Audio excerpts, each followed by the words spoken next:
Yo, what's going on, guys? And today I wanted to talk about what to expect from the Dallas Mavericks in free agency. Who will the Dallas Mavericks be signing in free agency? So let's get right into today's video. I want to hear those comments down below. Do you guys agree with my takes, or who do you guys think they should sign? So let's get right into today's video. Tim Hardaway, JJ Redick, Melly, Marjanovic, or guys who are expiring, with Bay and Hinton probably being brought back, both of them being on two-way contracts. Now, look, I believe next year some people hate Josh Green, and that's understandable. Trey Burke is their shooter. Dorian Finney-Smith is awesome. Dwight Powell is a good backup center. Kristaps Porzingis and Josh Richardson, because I expect Josh Richardson to accept his $11.6 million player option because he won't get that much in free agency. I expect Kristaps Porzingis or Josh Richardson. Richardson at the very least being traded, but Kristaps also potentially being traded.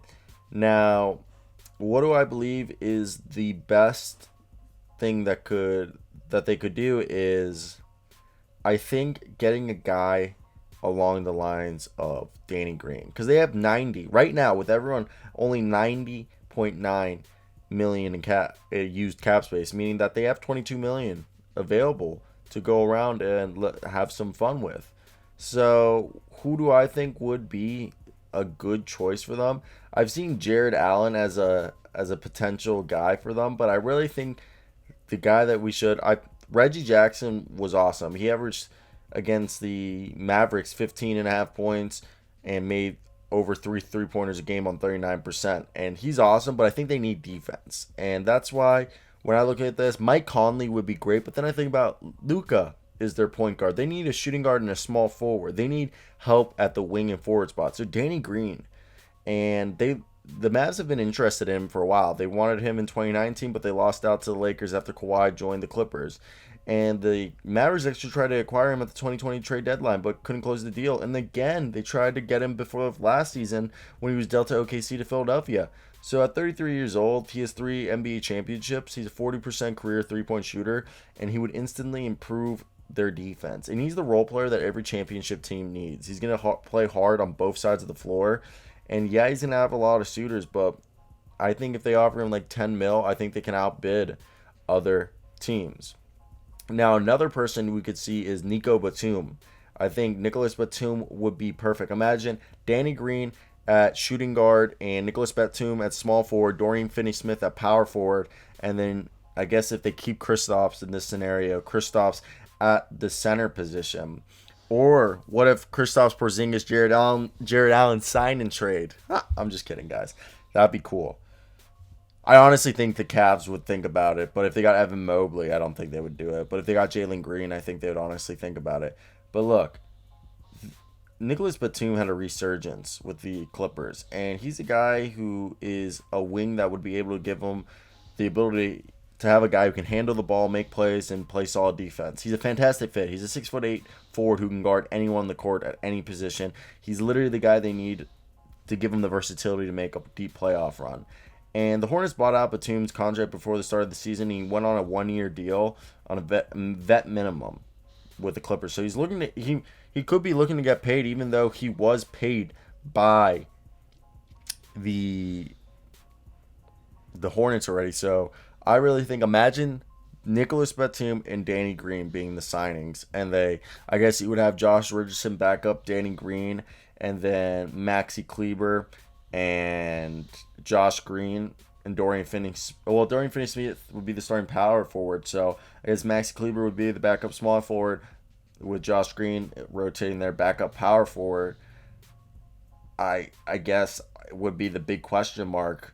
Maybe Nico Batum would work there, because they have, you could argue, if they get rid of Kristaps Porzingis, Willie Cauley-Stein and Dwight Powell, who showed to be a really good rim running and pick and roll duo with Luka, and with them two doing really good. So I could really see them replacing Kristaps Porzingis at center with Dwight Powell and Willie Cauley-Stein, and then just putting a bunch of shooting around. I know a lot of people would love John Collins to come, but I think another player that they could actually realistically interested in is Kelly Oubre.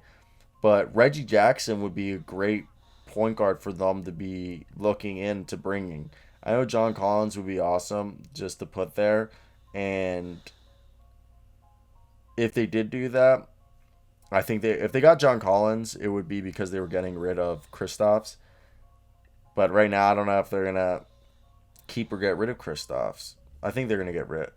Yeah, I don't know. I think Nicholas Batum and Danny Green are the best two. I think Reggie Jackson, Batum, and Danny Green as their three offseason signings would probably make them instant championship contender. I think Mike Conley would be too expensive, and like he wouldn't get the minutes he'd want. Reggie Jackson would be fine being either the starting shooting guard or the sixth man, okay? And Danny Green and Nico Batum. Batum could be really your backups power forward, starting small forward if you wanted. With Danny Green also, depending on the matchup, being the starting forward. I really think Green, Batum, and Jackson would be the best three signings for them. Obviously, John Collins would be really cool. I just think the idea of having allowed, Luka at the point guard position, Danny Green starting, Josh Richardson backing him up, Luka being backed up by Jalen Bronson. Then you have a small forward, Nico Batum, or really you could put Dorian Smith, whoever, those two being your forwards with Kleber and Green backing you up there. Then at center, it's either Powell or Willie Cauley-Stein starting, and then Trey Burke's your sixth man who comes in and just shoots. Tyrell Terry should be taking the jump. I really think that's not a bad team right there. What do you guys think? Would you guys do that if you were the Dallas Mavericks, especially with Jason Kidd wanting to have the switchability? Danny Green, Dorian Finney-Smith, Nico Batum, Luka, Josh Richardson would all give him that ability. Even did I say Josh Green in there? Josh Green could even be considered in there to give him. Those are like 6 or 7 guys that would give him the switchability that he want. Then you have Dwight Powell and Willie Cauley-Stein being kind of like doing what Scott Brooks did with what we saw Gafford, Lopez, and Lin be rotating, just do picks and rolls, rim run to the basket, grab rebounds, back up, just do old school basketball, piss people off. That's what I think they're going to want to do. So, yeah. Tim Hardaway, bye-bye. JJ Redick, bye-bye. You'd argue maybe bring in Taco Falls to replace Boban as their giant man coming in for a few minutes. I actually would not mind seeing our boy Taco Falls there. He's actually, I think, a restricted free agent now in this upcoming season. So another guy I would not mind seeing. So again, guys, I want to hear your opinions. Who would you guys sign if you're the Dallas Mavericks? I think these are all decent signings. So yeah, that's it for me. Peace out.